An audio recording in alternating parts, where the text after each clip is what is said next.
So you saw The Rock and Cody, right? Oh, damn straight I did. Yeah. So The Okay. Rock. Let me. Did you like it? Of course I did. Let me tee you up with it. So The Rock made a surprise appearance early on WWE Raw this past Monday.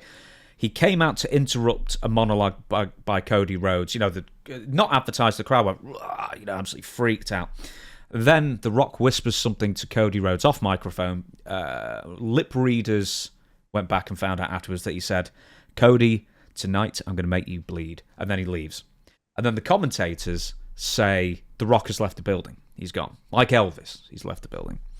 And then at the end of the evening, he gives Cody an old-fashioned beating, the likes of which WWE hasn't seen in many years. So tell me, from beginning to end, what you saw and what you thought. Well, I didn't see the first part of it, but I did see the beatdown. This is what they used to do. And I was telling somebody the other day, Cody Rhodes must be the most hated man in the WWE dressing room because he's getting the dog crap beat out of him, and not one wrestler or one referee or one agent goes to help him. So, and actually they could make an angle out of this. Seth Rollins, of course, he didn't go out there because in his mindset, he wants Cody to get taken out because Cody's standing in his way of getting to where he wants to be. So it makes sense for him. But this looks like the Attitude Era 2.0. And it started all over again, but it took somebody like The Rock to reintroduce it. And it got introduced in the best way possible last Monday night on Raw. What was the ratings on Raw? Ooh, do you want me to find out right now? I believe they were pretty good. They were against a lot of NCAA matches, so I think the ratings held up pretty well. But the fact is that they never advertised The Rock anyway. And then when The Rock came out, the commentators gave the impression that The Rock wasn't coming back.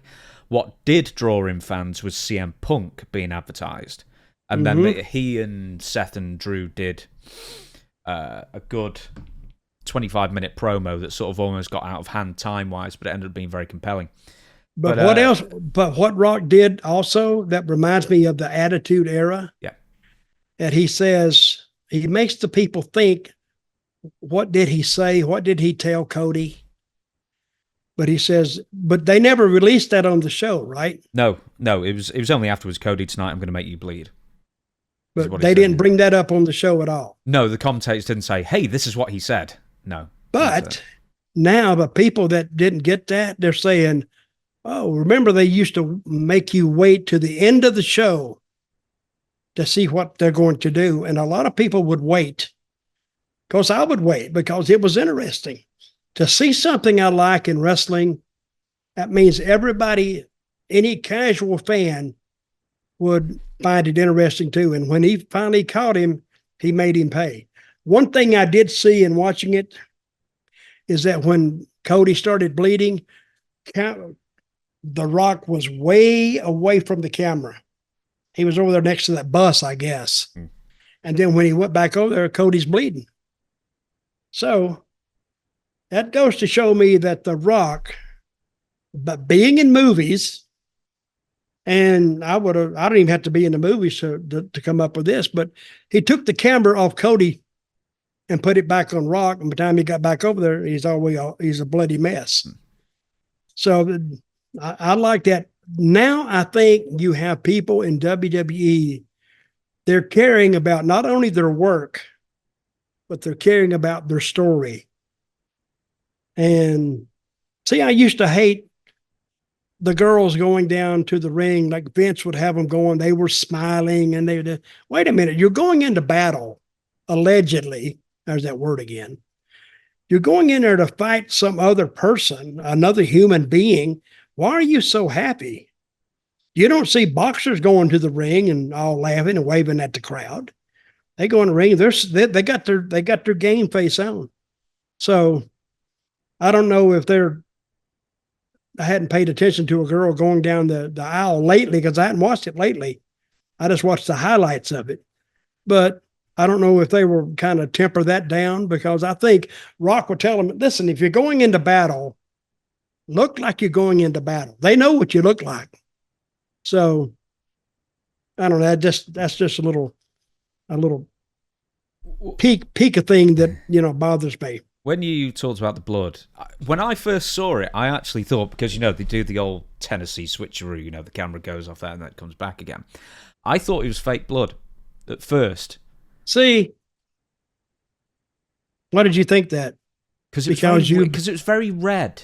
And I thought it was really it looked like fake blood, but then The Rock kept wiping it off and then the blood kept coming afterwards. And I thought, well, he must have. Yeah, see? Yeah, it must have been the old-fashioned way of and very red means fresh. That's what it means. So, and he was bleeding, and he beat his butt till almost to the point of almost ridiculousness, but yet I bet the crowd stayed with it. Yeah. Did you think he was going to throw him off the bridge at one point? I didn't see that part of it. Oh, there's a bit where he sort of pushes him towards the bridge, and I thought he was going to push him off like a... No, throw him off the bridge. What is below the bridge? Canoe? Is it water? Probably water, yeah. Well, to me, I think they even thought about that. But throwing him off the bridge should mess him up. He shouldn't be able to come back at WrestleMania if you get thrown off a bridge. You should have some broken bones. You should have this. You should have that. So if he didn't throw him off, but I think the crowd, like you, were thinking, is he going to throw him off? Because they've seen that before. With The Rock and Austin, in fact, I believe. Okay. And that was and you can already tell that Rock has his writing team in place, and he's all sharing his vision of wrestling, and he has his own writer there. What's his writer's name? Brian Gewirtz. Yep, he's there. So, but Rock's interview, he just kind of made that up on the spot. I'm not sure he did, because he had certain things the swear he had words, to say. all the swear words were bleeped, every single one of them. So I think he had certain things he was going to say at certain times. So because it's live and they've got 7-second delay or whatever. Well, I can see that, but because now they know that he's going to go out there and he could drop an F-bomb, saying hello. So that guy on that switch has got to be on his toes. Yeah. So, but I like the way they got it, and I haven't said that many times since I've been following WWE. I've seen some good stuff they've done. But this is overall, they're doing a really great, and I like the beatdown. Don't just go to it and get away from it because you got another match. How many arm drags and slams and elbow drops and knees can you see without it becoming like a football player that you run up the middle? You run up the middle. Go for the long bomb. That's what brings football fans. They want to see that. They want to see offense in football. And I think the Rock has brought it back. And Rock was probably the only type booker or leader. And I think Triple H shares this same vision because they came up about the same time, more or less. And I think now they can get all the talent enthusiastic about this new style. And I think they'll take it and they'll do well with it. They got some great athletes there. With you keep saying Attitude Era 2.0. Well, I think some people think of the Attitude Era, they think of other things. I think gritty, like gristly, visceral, something you can really sink your teeth into, violent. Well, that's what the Attitude Era. I think you had that during the Attitude Era. They had some other crap too. Yeah, but when he got on Cody, and see, Cody is another one I'm talking about, going to the ring and smiling and doing all this stuff on the way to the ring. I think he may change that too a little bit. But, and the story, remember, I talk about story a lot. People are engulfed with this story, and the story is gone 2 years. And that's what it took Dusty about 2 years to get the title, and he didn't even hold it that long. But finally, you got to give days. Huh? He'd hold it for days or a few weeks. That was it. He was sort of like savage. How many times did he hold it? Dusty, I think 3, maybe 2 or 3 times he held the NWA title, and he didn't hold it long any of those times. Because the people will come to see the babyface win. They won't come to see him lose if you got a strong heel challenger, unless it's a hell of a story. They won't come to see that. That's been proven time and time and time again. Now, this Roman's reign, I think he's done a fantastic job with it. Because if you just listen to Roman Reigns, after a while, you get mesmerized by him like you do The Rock. And Dusty would mesmerize you, and because Dusty was entertaining too. But these guys, they got it the way they need it and the way they want it. I'm thinking of people being, now I'm thinking, let's think back. How long was TKO or Endeavor in the running for WWE to buy it? I don't think that popped up in about a month's period, 2 months period. I think they had to have the inside lane doing all of it. They just weren't mentioned. Remember that they talked about NBC taking it, or Universal, or somebody else taking Saudi Arabia, that was one that was Paramount and Saudi Arabia. Yeah. But I think the TKO people and Endeavor, they had the inside lane on all of it. Because when this started going, and I don't even think that TKO realized what a great plan they had in place. But it's not just the great plan and having the ability financially to invest in it, but getting the right people. It's like a football team getting the right coach that who knows what he's doing. And The Rock, I didn't think Rock would. I don't know who's giving him all his ideas. I don't know if he is that. Rock is doing what worked for Rock before. Yeah, I bet he's been away from wrestling full time for over 20 years now. I bet over whatever he was doing, I bet he's compiled a mental checklist of tons of ideas he'd like to do in case he ever came back to wrestling. Because he clearly still loves it. Well, he does. And he's good at it. I'm not saying he's so good at the wrestling part, but he is such an overwhelming character because he looks like $1 million out there. He's all jacked up and he put himself with his cousins and the bloodline. So that's a whole nother year just in that. So they probably got 3 or 4 years just right now, if they can keep it going. Just don't overstep yourself, and now they can take it in increments. I remember when I was in WWE, he would get down, and they were thinking of something to do. And in the wrestling business, it's called hot shot. Let's hot shot this angle. Boom, boom, boom. Let's do something really strong. Well, it would have been okay to start it that way, but yet they would be out of it by the next pay-per-view. What they would do to me, and what I understood, and I'm studying and I'm there with them, they would book from pay-per-view to pay-per-view. That's it. Then they would, after the pay-per-view, then they'd start something else. Then they go to the next pay-per-view, then stop it there and then go to the next one.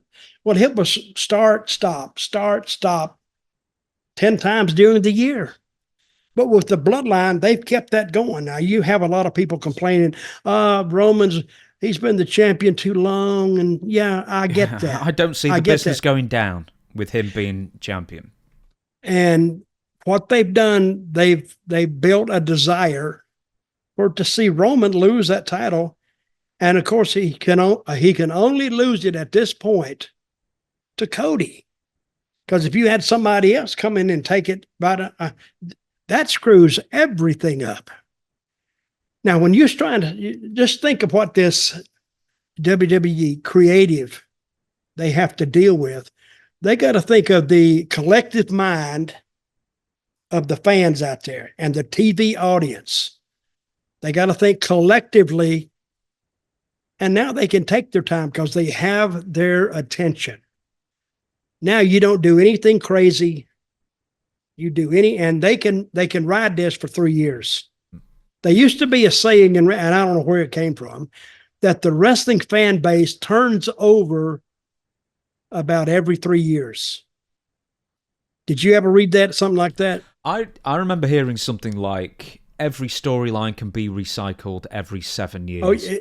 Yes, it can be. But these days it can't be because there's the network and fans. You know, there's only WWE, which is international, well, more or less WWE now, which is international. And I think you got a lot more hardcore long-term fans watching who will think, hey, they did that in 1997. That kind of thing. So I think it's Jim Crockett Promotions, which was the promotion in the Carolinas. Jim Crockett had a book, and he would do 6 weeks or 7 week programs, or 8, no more than 2 months. And he would follow the same format, basically. He would just change the talent is all he would do. And it would take somebody that really paid attention to wrestling to really notice that. Okay, let's take this. Let's say would The Rock going into the Bloodline, would it have worked if Seth Rollins had been in that spot? Well, not no, but hell no. I mean, it might have worked to a degree. Well, Sami Zayn did, and that actually did work for quite a few months. Yeah, but is he Rock over? No. Is Seth Rock over? No. It takes The Rock to do that. And so now they have it, and they had to have, Rock transcends every bit of the WWE roster. He's bigger than everybody. But could you think he could have gotten the same treatment under Vince? No. Vince would have stopped it because Vince didn't want anybody getting bigger than the company. He didn't want anybody saying when they bought a ticket to come in, he wanted them to come in saying, oh, we're going to see WWE. But they really come to see Austin, or they come to see The Rock, or they come to see Kevin Nash, or they come to see, he wanted them to say, we're going to see the WWE, which never really panned out. But that was his viewpoint, because he didn't want anybody getting over more than the company. But with Rock, they've already lost that battle. But Rock, now, look, he's not going anywhere soon. He's not leaving. That's his baby. He's making all this money, and he has an understanding of it. And I think he's in the exact spot where he needs to be in at this exact time. Now, we were talking off air, before we start recording. Don't want to make it too grandiose. Yeah, don't use that inside lingo too much. I know. You said to me, what do you think is going to happen at WrestleMania and beyond? And then you said, because I'm going to tear it apart. And then I said something, and you went, that's basically what I thought. So we almost gave it the same thing. Right, I'll tell you what I think, and then you say where you think it'll go different. I think night 1 in the tag match, Cody will be pinned by The Rock. And then in night 2, Cody will defeat Roman Reigns for the title, and The Rock will somehow be involved in messing up and costing Roman the match. I think that Roman and The Rock and the rest of the Bloodline will continue staying as a group until SummerSlam, and then maybe the return match between Cody and Roman, The Rock, or it could be Cody or Roman, or it could be Cody and The Rock, and then Roman or Rock, whichever, costs the other one the match. Cody remains champion. And then that sets up Rock and Roman for the next WrestleMania, and then Cody can then branch off and defend the title against whoever he's going to defend the title again next WrestleMania. So how long are you saying Cody you think will have the title? I think he'll have it through SummerSlam. Before I forget, Dusty, his 3 reigns, 5 days, 88 days, and 14 days. So next to no time at all, really. You know why they did it like that back in those days, right? Yes, because the money's in the chase. Yes, but it's also like a lot of times Dusty held the title. You wouldn't know it in Texas. They wouldn't announce it. You wouldn't announce it, say in Minneapolis or wherever, California. That was just, say he won it in Florida for 5 days. That stayed in Florida. That didn't really branch out anywhere. Now, see, and I do agree with you. I don't think Cody will keep it long, but he'll keep it more than a few days. And they'll take it to one of their big pay-per-views, like, what's the next one? After WrestleMania, SummerSlam? Well, that's like 4 or 5 months away. But, there's a pay-per-view every month or PLE.